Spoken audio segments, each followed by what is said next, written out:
Hello everyone, good morning and welcome back to Medical Pharma lecture once again. So आप लोग की study कैसे चल रही है? जाहिर सी बात है मस्त होगी, है ना? Okay, so today we are going to discuss about limit test for heavy metal, which is one more small topic from pharmaceutical inorganic chemistry.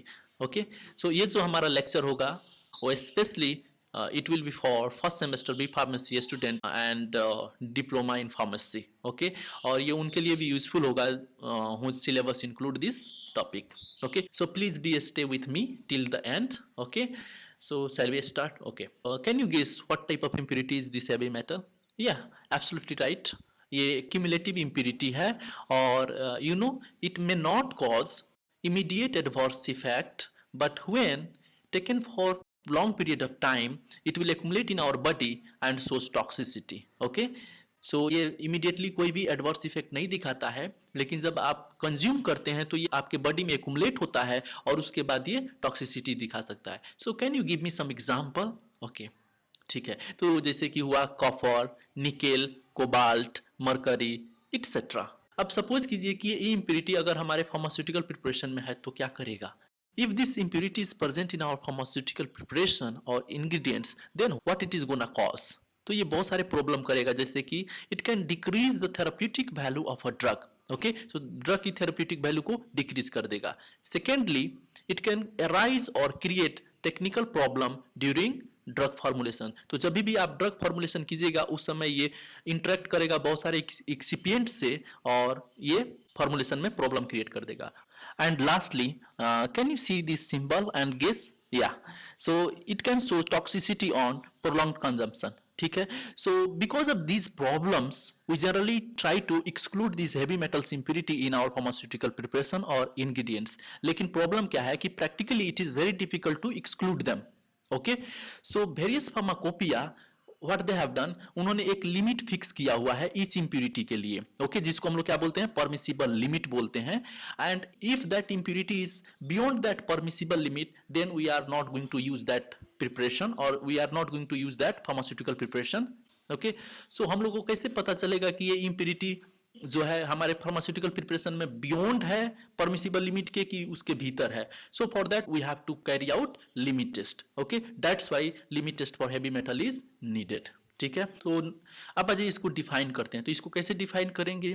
So the limit test for heavy metal is defined as qualitative and semi quantitative test designed to detect the limit of heavy metal impurities in pharmaceutical preparation as specified in pharmacopoeia और monographs. ठीक है, तो ये रहा हमारा definition. Now we will try to understand the principle behind limit test for heavy metal. ठीक है, तो इसके लिए हम लोग क्या करेंगे? We will take two Nessler cylinder. एक को हम लोग क्या मार्क करेंगे? सैंपल. और दूसरे को हम लोग क्या मार्क करेंगे? Standard Nessler cylinder. ठीक है, अब इस सैंपल नेस्लर सिलेंडर में हम लोग क्या ऐड करेंगे? Sample solution. और इसके साथ साथ हम लोग इसमें हाइड्रोजन सल्फाइड एंड या sodium sulphide we are going to add it. Okay, अब आज ये स्टैंडर्ड नेस्लर सिलेंडर में इसमें हम लोग क्या करेंगे? स्टैंडर्ड लीड नाइट्रेट सॉल्यूशन को ऐड करेंगे और इसके साथ साथ इसमें भी हम लोग हाइड्रोजन सल्फाइड या सोडियम सल्फाइड को ऐड करेंगे. एंड उसके बाद में we are going to adjust pH between 3 to 4 by using acetic acid and ammonia. Acetic acid and ammonia के हेल्प से हम लोग क्या करेंगे? पीएच को मेंटेन करेंगे 3 और 4 के बीच में. ठीक है, अब आ जाइए आप लोग सैंपल नेस्लर सिलेंडर में. तो अगर हमारे सैंपल में हैवी मेटल है, ये रिएक्ट करेगा हाइड्रोजन सल्फाइड या सोडियम सल्फाइड से एंड क्या प्रोड्यूस करेगा? Heavy metal sulphide in presence of acetic acid and ammonia. And ये जो हैवी मेटल सल्फाइड प्रोड्यूस हुआ है ये क्या करेगा? ये it will produce black brown precipitate, जिसको हम लोग क्या बोलेंगे? सैंपल कलर बोलेंगे. Are you getting? अब आ जाइए आप लोग स्टैंडर्ड नेस्लर सिलेंडर में. इसमें जो हम लोग standard lead nitrate solution use किए हैं उसमें जो लीड होगा वो रिएक्ट करेगा किससे? हाइड्रोजन सल्फाइड या सोडियम सल्फाइड से और प्रोड्यूस करेगा lead sulphide in presence of acetic acid and ammonia. और ये जो लीड सल्फाइड है ये प्रोड्यूस करेगा ब्लैक प्रिसिपिटेट, जिसको हम लोग क्या बोलेंगे? स्टैंडर्ड कलर बोलेंगे. सो दस produced sample colour and standard colour is compared against white background. ठीक है, सो हमने जो भी समझा है इस रिएक्शंस में इसी को हम लोग वर्ड फॉर्मेट में लिखेंगे. सो हम लोग क्या लिख सकते हैं कि the principle behind limit test for heavy metal is based upon the reaction between heavy metal and hydrogen sulfide or sodium sulfide to produce black brown colored precipitate of metal sulfide at pH around 3 to 4. Okay, thus produced sample color is compared with that of a standard color which is produced by a specific quantity of standard lead nitrate under same reaction condition. ठीक है, सो बस जो हमने reaction उधर देखा था same चीज को हम लोग को लिखना है प्रिंसिपल में, वही इसका प्रिंसिपल है. ठीक है, अब आ जाइए हम लोग को रिएक्शन में. तो रिएक्शन में पहले हम लोग क्या मेंशन करेंगे, sample reaction. So here the heavy metal that is HM will react with hydrogen sulphide H2S to produce HMS that is heavy metal sulphide plus hydrogen gas. ठीक है, H2 at the pH of 3 to 4, जिसको हम लोग किसे maintain करेंगे, acetic acid and ammonia से. And don't forget to write the name in words, that is heavy metals, this is hydrogen sulphide, ये क्या है, heavy metal sulphide, and this is hydrogen gas. ठीक है, अब आ जाइए, अगर आप सोडियम सल्फाइड यूज करते हैं तो उसका रिएक्शन कैसे होगा. सो वहां पे भी हम लोग क्या लिखेंगे, heavy metal plus sodium sulphide, it will give heavy metal sulphide HMS plus यहाँ पे क्या होगा 2 sodium ion. Okay, and pH will be 3 to 4 and we are going to adjust with acetic acid and ammonia. ठीक है, तो ये हुआ हमारा सैंपल रिएक्शन. अब इसका भी हम लोग नेम लिखेंगे, this is heavy metal, this is sodium sulphide, this is heavy metal sulphide and this is sodium ion. Okay, now coming to standard reaction, तो हम लोग यहाँ पे क्या यूज करेंगे, यहाँ पे हम लोग लीड नाइट्रेट यूज करेंगे PbNO3 it will react with H2S to produce lead sulphide PbS plus HNO3 nitric acid at a pH of 3 to 4. यहाँ पे हम लोग क्या लिखेंगे, एसिटिक एसिड एंड एमोनिया. ठीक है, इनका नाम भी लिखेंगे हम लोग, lead nitrate, this is hydrogen sulphide, this is lead sulphide and this is nitric acid. ठीक है, हम लोग अब दूसरा अगर रिएजेंट यूज करते हैं तो उसके लिए भी हम लोग रिएक्शन लिखेंगे, that is PbNO3 plus Na2S, this is sodium sulphide, it will give lead sulphide plus sodium nitrate at a pH of 3 to 4. and यहाँ पे भी हम लोग क्या यूज करेंगे, acetic acid and ammonia. And after that we will write the name. So this is lead nitrate, this is sodium sulphide, this is lead sulphide and this is sodium nitrate. Okay, so now we will see the procedure. ठीक है, तो इसके लिए हम लोग क्या करते हैं, जितने भी हमारे सैंपल है उनको 3 टाइप में कैटेगराइज करते हैं. ठीक है, पहला category, so those samples which will give clear colourless solution in water. ठीक है, जो हमारे वाटर में क्लियर कलरलेस सॉल्यूशन दे उनको पहला category. The second category is which will not give clear colourless solution in water, जो कि वाटर में क्लियर कलरलेस सॉल्यूशन नहीं दे, that is second. And third one is those which will give clear colorless solution in sodium hydroxide NaOH. so those sample which will give clear colorless solution in water, उनके लिए method A है. जो clear colorless solution water में नहीं देंगे उनके लिए method B है. एंड जो clear colorless solution देंगे NaOH में सोडियम हाइड्रोक्साइड में उनके लिए मेथड C है. ठीक है, अब हम लोग मेथड A देखेंगे जो कि IP मेथड है. इसके लिए हम लोग क्या करेंगे, so for that we are going to take 2 Nessler cylinder, one will mark as a sample and another we are going to mark as a standard Nessler cylinder. ठीक है, तो सैंपल नेस्लर सिलेंडर में हम लोग क्या करेंगे, 25 ml of sample as prescribed in IP we are going to add. Okay, और इधर स्टैंडर्ड नेस्लर सिलेंडर में we are going to add 2 ml of lead nitrate and dilute with 25 ml of distilled water. अब उसके बाद में हम लोग क्या करेंगे, pH एडजस्टमेंट करेंगे between 3 to 4 by using acetic acid and ammonia in both the Nessler cylinders. उसके बाद में हम लोग क्या करेंगे, we are going to make up the volume up to 35 ml with distilled water in both sample as well as in standard Nessler cylinder. ठीक है, उन दोनों में 35 ml वॉल्यूम बना देंगे. उसके बाद में we are going to add 10 ml of freshly prepared hydrogen sulfide in both sample as well as in standard Nessler cylinder. और उसके बाद में हम लोग वॉल्यूम को मेकअप करके कितना बना देंगे, 50 ml कर देंगे with distilled water and we are going to leave it for 5 minutes. Okay, so during that time क्या होगा, जो सैंपल में हेवी मेटल होगा वो रिएक्ट करेगा हाइड्रोजन सल्फाइड से और वो क्या बना देगा, heavy metal sulphide in presence of acetic acid and ammonia. और ये हेवी मेटल सल्फाइड जो होगा ये क्या करेगा, ब्लैक ब्राउन प्रिसिपिटेट को प्रोड्यूस करेगा जिसको हम लोग क्या बोलेंगे, सैंपल कलर. अब आइए स्टैंडर्ड में, तो स्टैंडर्ड में जो लीड होगा वो रिएक्ट करेगा हाइड्रोजन सल्फाइड से और वो क्या बना देगा, lead sulphide in presence of acetic acid and ammonia, और ये जो लीड सल्फाइड होगा वो ब्लैक प्रिसिपिटेट देगा, जिसको हम लोग क्या बोलेंगे, स्टैंडर्ड कलर बोलेंगे। और इस तरह से जो sample colour and standard colour produce हुए हैं उनको हम लोग क्या करेंगे, कंपेयर करेंगे by viewing against white background. ठीक है, अब आ जाइए मेथड बी में, जो कि है उस सैंपल के लिए जो कि क्लियर कलरलेस सॉल्यूशन नहीं देते हैं वाटर में। ठीक है, तो इसके लिए हम लोग क्या करेंगे, we are going to take a crucible, एक क्रूसिबल लेंगे जिसमें हम लोग क्या करेंगे, specific quantity of sample as per IP we are going to add. उसके बाद में हम लोग क्या करेंगे, इसको मॉइस्टन करेंगे विथ कंसंट्रेटेड सल्फ्यूरिक एसिड से।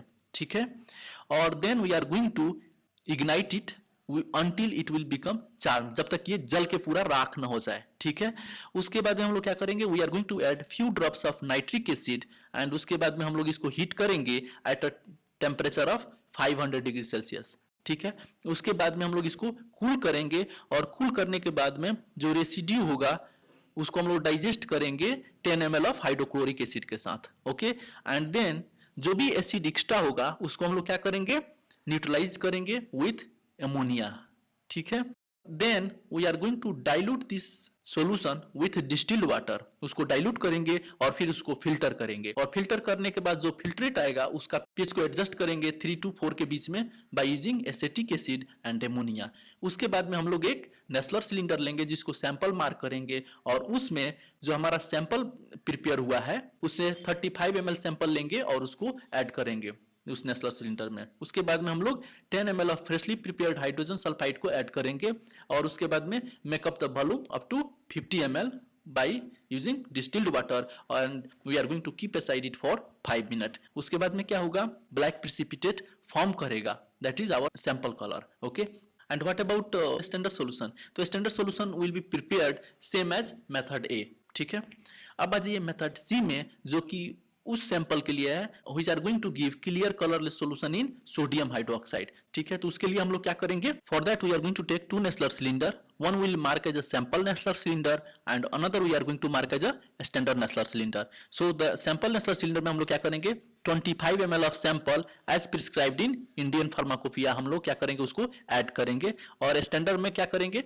उसमें क्या करेंगे 2 ml ऑफ लीड नाइट्रेट को ऐड करेंगे और एंड उसको डाइल्यूट करेंगे 25 ml ऑफ डिस्टिल्ड वाटर से। उसके बाद में we are going to add 5 ml of dilute NaOH that is sodium hydroxide into sample Nessler cylinder as well as into standard Nessler cylinder. उसके बाद में हम लोग क्या करेंगे, we are going to add 5 drops of sodium sulfide in both sample as well as in standard Nessler cylinder. उसके बाद में हम लोग क्या करेंगे, वॉल्यूम को मेकअप करके 50 ml करेंगे with distilled water and उसको we are going to leave it for 5 minutes. तो इस समय में क्या होगा, so during that time the heavy metal present in sample will react with sodium sulfide to produce heavy metal sulfide, and that heavy metal sulfide will produce black brown PPT which is nothing but sample color. ठीक है, अब ये standard Nessler cylinder में, तो इसमें जो हम लोग लीड नाइट्रेट रखे हैं तो उसका लीड रिएक्ट करेगा सोडियम सल्फाइड से एंड वो क्या बना देगा, लीड सल्फाइड। ओके, एंड ये लीड सल्फाइड जो होगा वो ब्लैक प्रिसिपिटेट प्रोड्यूस करेगा जिसको हम लोग क्या बोलेंगे, स्टैंडर्ड कलर बोलेंगे। और इस तरह से जो हमारा sample colour and standard colour produce हुआ है उसको हम लोग क्या करेंगे, कंपेयर करेंगे by viewing against white background. ठीक है, सो ये हुआ हमारा method C. Now coming to notes, तो नोट्स में हम लोग का पहला जो नोट है वो है use of acetic acid and ammonia in limit test for heavy metal. So क्या आप बता सकते हैं किस लिए यूज करते हैं? यस, ये हम पीएच को एडजस्ट करने के लिए यूज करते हैं। ठीक है, तो हम लोग क्या लिख सकते हैं, dilute acetic acid and ammonia is use to adjust pH of the solution between 3 to 4 because precipitate of heavy metal sulfide are stable in this pH. Okay, दूसरा नोट है use of freshly prepared hydrogen sulphide in limit test for heavy metal. So क्यों freshly prepared hydrogen sulphide use करते हैं? Okay, so hydrogen sulphide start escaping upon storage and hence if it is used it will not give accurate result. That's why we use freshly prepared hydrogen sulfide. ठीक है, so the third point is why heating up sample with various acid is performed in method B of limit test for heavy metal. तो any cases, so हम लोग इसलिए use करते हैं ताकि उसमें जो कलर प्रोड्यूसिंग कंपोनेंट है उसको खत्म करने के लिए। ठीक है, सो क्या लिख सकते हैं, heating the sample with various acid is performed in method B to remove non metallic substances which interfere in the limit test for heavy metals by producing colour. ठीक है, तो उनको हम लोग क्या करेंगे, उसको रिमूव करने के लिए हम लोग हीटिंग करते हैं बहुत सारे एसिड के साथ में। ओके, अब हम लोग देखेंगे कंपैरिजन। ओके, सो क्या लिख सकते हैं? It is very simple,